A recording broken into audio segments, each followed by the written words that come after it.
I'm a storyteller, and I would like to tell you a few personal stories about what I like to call the danger of the single story. I grew up on a university campus in eastern Nigeria. My mother says that I started reading at the age of 2, although I think 4 is probably close to the truth.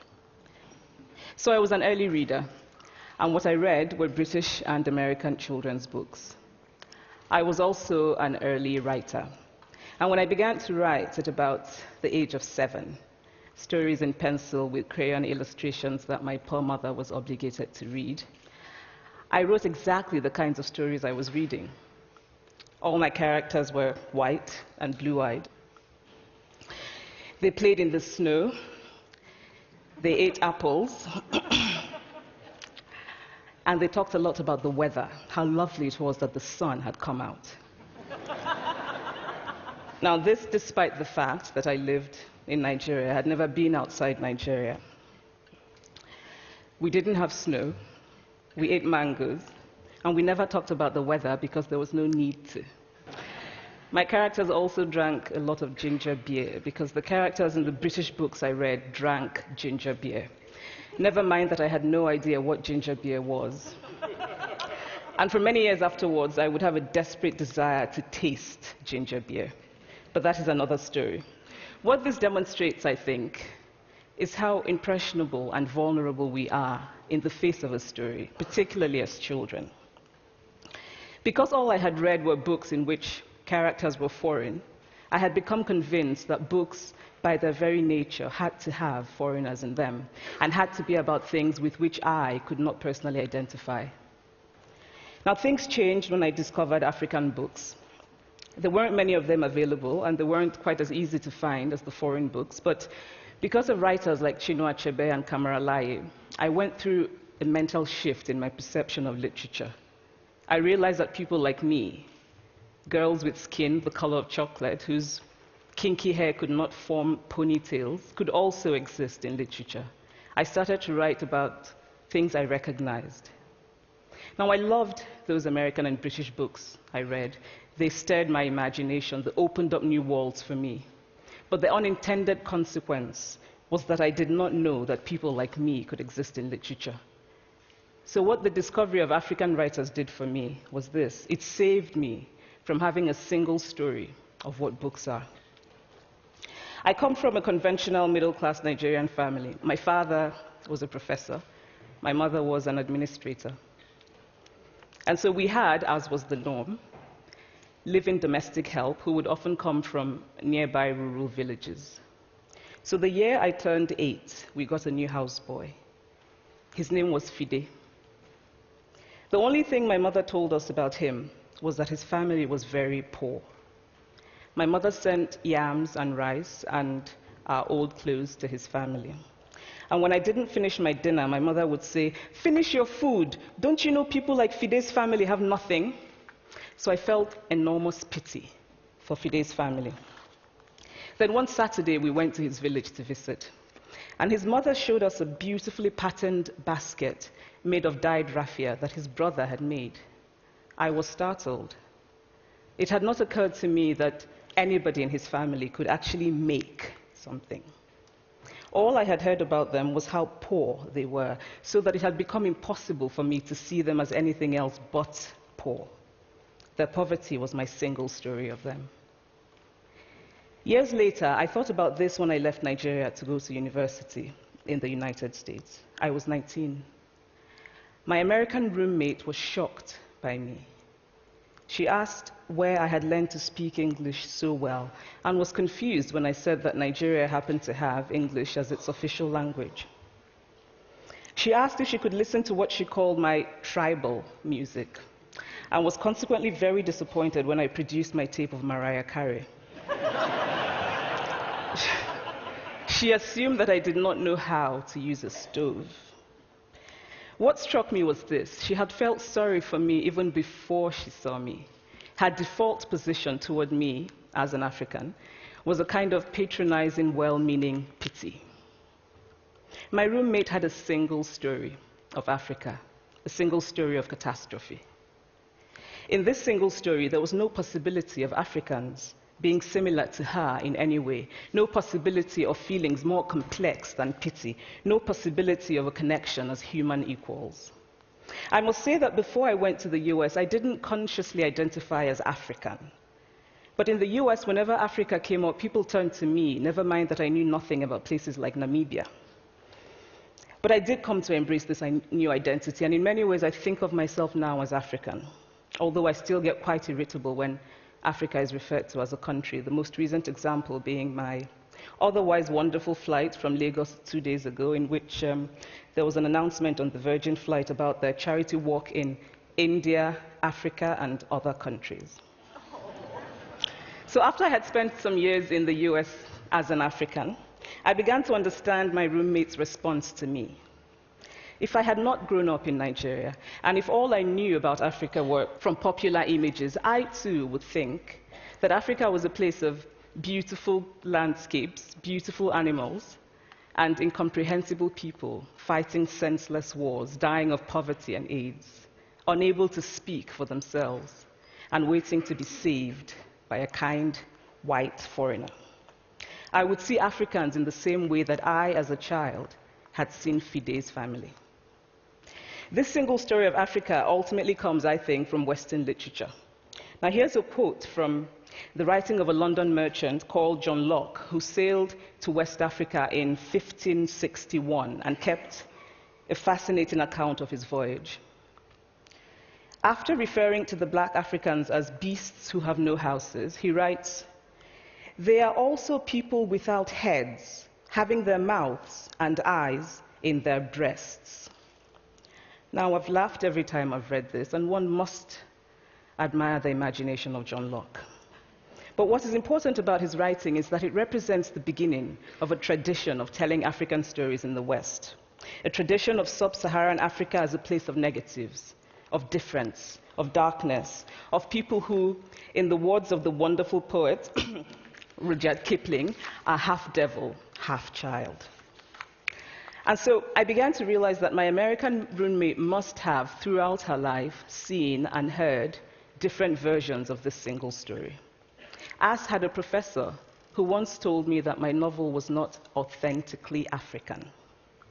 Now, I was quite willing to contend that there were a number of things wrong with the novel, that it had failed in a number of places, but I had not quite imagined that it had failed at achieving something called African authenticity. In fact, I did not know what African authenticity was.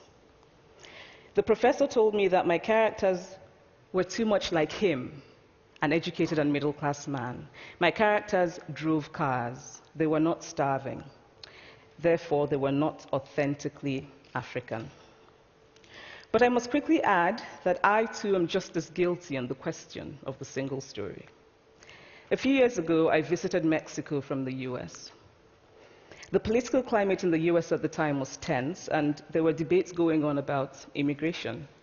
And, as often happens in America, immigration became synonymous with Mexicans. There were endless stories of Mexicans as people who were fleecing the healthcare system, sneaking across the border, being arrested at the border, that sort of thing.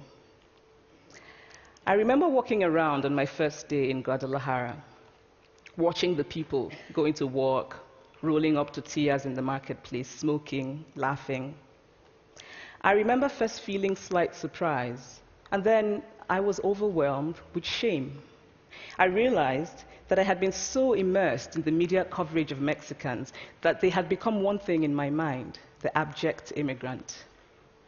I had bought into the single story of Mexicans, and I could not have been more ashamed of myself. So that is how to create a single story. Show a people as one thing, as only one thing, over and over again, and that is what they become. It is impossible to talk about the single story without talking about power. There is a word, an Igbo word, that I think about whenever I think about the power structures of the world, and it is nkali. It's a noun that loosely translates to be greater than another. Like our economic and political worlds, stories too are defined by the principle of nkali. How they are told, who tells them, when they are told, how many stories are told, are really dependent on power. Power is the ability not just to tell the story of another person, but to make it the definitive story of that person. The Palestinian poet Mourid Barghouti writes that if you want to dispossess a people, the simplest way to do it is to tell their story and to start with secondly. Start the story with the arrows of the Native Americans and not with the arrival of the British, and you have an entirely different story. Start the story with the failure of the African state and not with the colonial creation of the African state, and you have an entirely different story. I recently spoke at a university where a student told me that it was such a shame that Nigerian men were physical abusers like the father character in my novel. I told him that I had just read a novel called American Psycho, and that it was such a shame that young Americans were serial murderers. Now,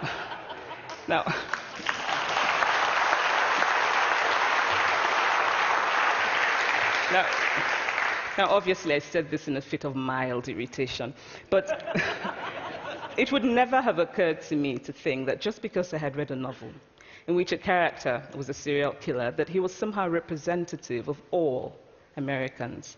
And now, this is not because I'm a better person than that student, but because of America's cultural and economic power. I had many stories of America. I had read Tyler, Updike, and Steinbeck, and Gateskill. I did not have a single story of America. When I learned some years ago that writers were expected to have had really unhappy childhoods to be successful, I began to think about how I could invent horrible things my parents had done to me. But the truth is that I had a very happy childhood, full of laughter and love, in a very close-knit family. But I also had grandfathers who died in refugee camps. My cousin, Polly, died because he could not get adequate health care. One of my closest friends, Okoloma, died in a plane crash because our fire trucks did not have water. I grew up under repressive military governments that devalued education so that sometimes my parents were not paid their salaries. And so as a child, I saw jam disappear from the breakfast table. Then margarine disappeared. Then bread became too expensive. Then milk became rationed. And most of all, a kind of normalized political fear invaded our lives. All of these stories make me who I am. But to insist on only these negative stories is to flatten my experience and to overlook the many other stories that formed me. The single story creates stereotypes, and the problem with stereotypes is not that they are untrue, but that they are incomplete. They make one story become the only story. Of course, Africa is a continent full of catastrophes, the immense ones, such as the horrific rapes in Congo, and depressing ones, such as the fact that 5,000 people apply for one job vacancy in Nigeria. But there are other stories that are not about catastrophe, and it is very important, it is just as important to talk about them. I've always felt that it is impossible to engage properly with a place or a person without engaging with all of the stories of that place and that person. The consequence of the single story is this: it robs people of dignity. It makes our recognition of our equal humanity difficult. It emphasizes how we are different rather than how we are similar. So what if before my Mexican trip, I had followed the immigration debate from both sides, the US and the Mexican? What if my mother had told us that Fide's family was poor and hardworking? What if we had an African television network that broadcast diverse African stories all over the world, what the Nigerian writer Chinua Achebe calls a balance of stories?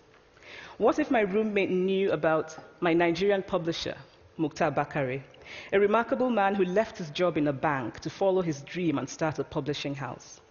Now, the conventional wisdom was that Nigerians don't read literature. He disagreed. He felt that people who could read would read if you made literature affordable and available to them. Shortly after he published my first novel, I went to a TV station in Lagos to do an interview.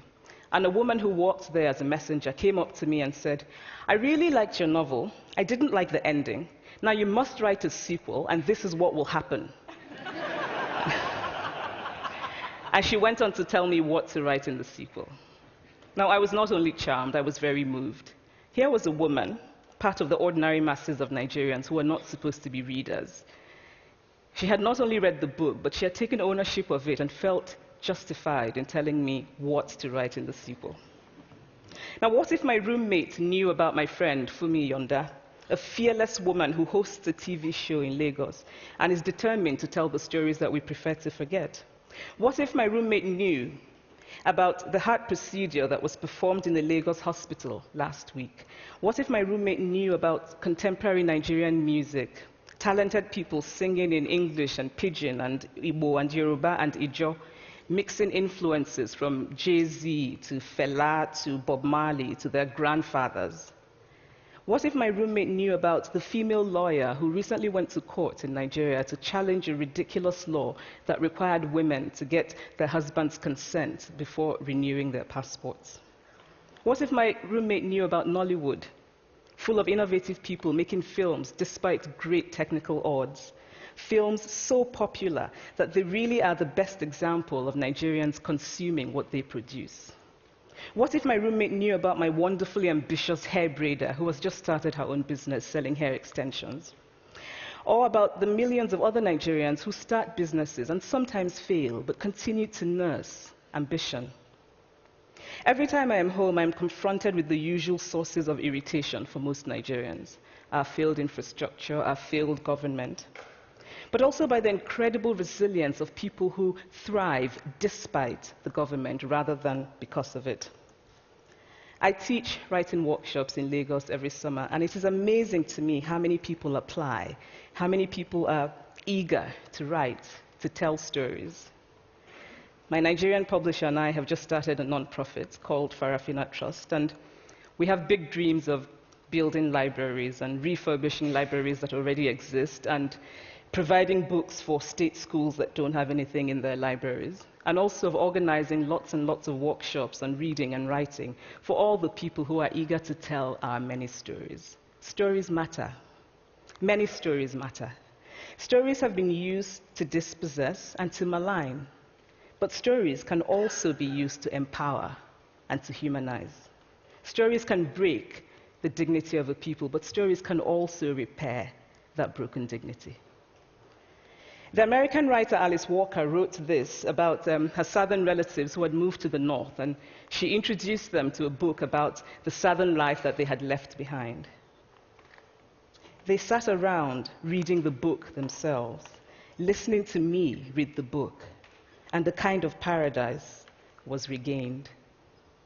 I would like to end with this thought, that when we reject the single story, when we realize that there is never a single story about any place, we regain a kind of paradise. Thank you.